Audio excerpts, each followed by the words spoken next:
Hey guys, welcome back to 80 Figure Unboxing. If you're brand new to the channel, don't forget to subscribe and like the video. And today we're going to take a look at the amazing Yamaguchi Deathstroke. And I wasn't going to get this figure originally, but I've heard a lot of good things about it, and it's enough to convince me. Anyways, here's the left of the box, here's the right of the box, and here's the back of the box. And that's not wasting more time, and bust this thing open and see what we got. And here we have the figure still in the inner packaging, looking really good. And we also get a pretty cool backdrop, and let's check out the figure itself. Alright, so here we have the figure itself. And I gotta say, this figure has gotta be the best amazing Yamaguchi or even Revoltech figures we have seen to date. Do let me know in the comments on what you think. And it's really not that surprising to me, because amazing Yamaguchi just keeps on trying new stuff with every single one of their release. But this guy just brought it to a whole new level. First of all, I love the paint work. This is probably the cleanest paint job I have ever seen from Revoltech. And secondly, the proportion is amazing. Usually Revoltech figures looks a little bit stylized, but here they're able to keep that stylized look while keeping it slick. And lastly, the figure feels really durable. This is as durable as SH Figuarts. And let's just take a closer look at the figure. The attention to detail is amazing. All these metallic paint, very nice. I think they just did everything right. And yeah, let's check out the articulation. And for the articulation, it is a little bit complicated, but I am going to try my best to go over everything. He can look up about this much, can really look down. You can turn his head no problem. And the scarf here is on a hinge joint, whatever you want to call it, pretty self-explanatory. And the shoulder, it's on the Revoltech joint, and there's actually a double ball here this time around, so he is kind of able to do the punch, which is very nice, because usually I don't like Revoltech joints because it just kind of swings around and you can't really do a proper punch, but here no problem with that. And it's got a ball joint here, so it gives you a little bit more range from certain angles. And we do have shoulder swivel with the Revoltech joint, and we can curl about this much, and we do get the ball wrist.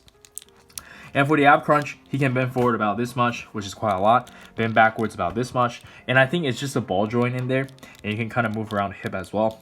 Great range of motion, and you can move these pouches out of the way. He can kick out about this high, bend about this much. You can swivel here, thigh swivels as well, and you have some really good side-to-side pivot and toe hinge. And I believe that's it for the articulation. We're gonna play around more when I'm doing the action poses, and let's check out the accessories.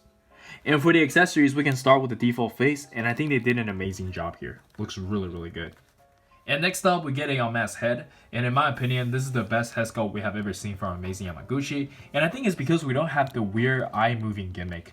It just makes the proportion look a lot better. The eyes is a lot smaller, and I kind of wish they did this for Venom's thing, but it's too late for that.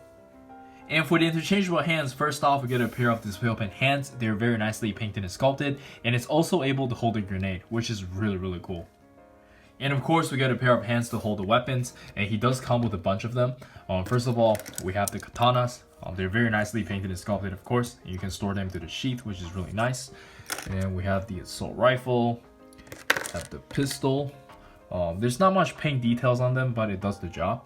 And we have the combat knife. Cool. We have the pole.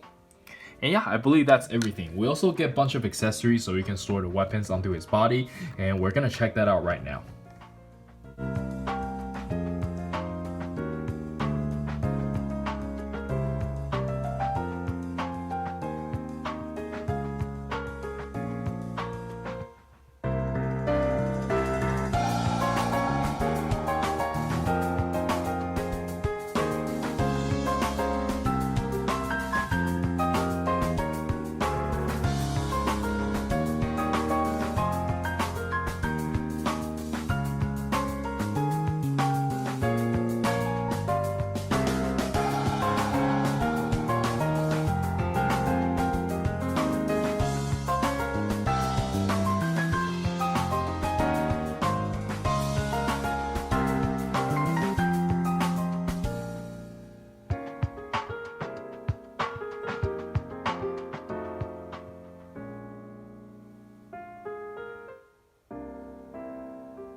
Anyways, that was just some quick posing, and I hope you guys enjoyed them. And after playing around with this guy, I'm convinced this is my new favorite figure. And yeah, let's check out some size comparison. And for the size comparison, let us start with some amazing Yamaguchis, and I think they look amazing together. And as you guys can see, Deathstroke is actually quite tall, which is pretty good. And honestly, I was going to give up on the line, but now having this in hand, it changed my mind. I just didn't like some of the design choices they made for the articulation on the older figures. Like, for example, if they used this lower body on Magneto, I would have loved this Magneto a lot more. But now having this in hand, I don't think I like this guy anymore. I don't think they're gonna start making like 2.0 versions of the older characters, but I wouldn't be surprised if they remake something like Deathstroke. But anyways, let's move on. And next up, we have some Mexico 112 Collective.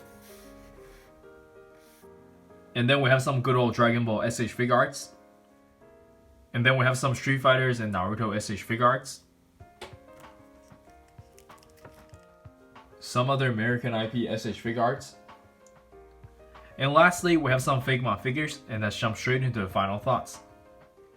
Alright, so for the final thoughts, like I talked about earlier, I think this is the best figure Amazing Yamaguchi has made, of course at the time of this video. Beautiful paintwork, amazing sculpt, great proportion, very durable. They've done everything right. And yeah, I think that's it from me. Do let me know in the comments on what you think. And if you've never bought a Revoltech figure, this is a really good one to try. And this is Eric. Don't forget to like and subscribe, and I'll see you guys next time. Peace.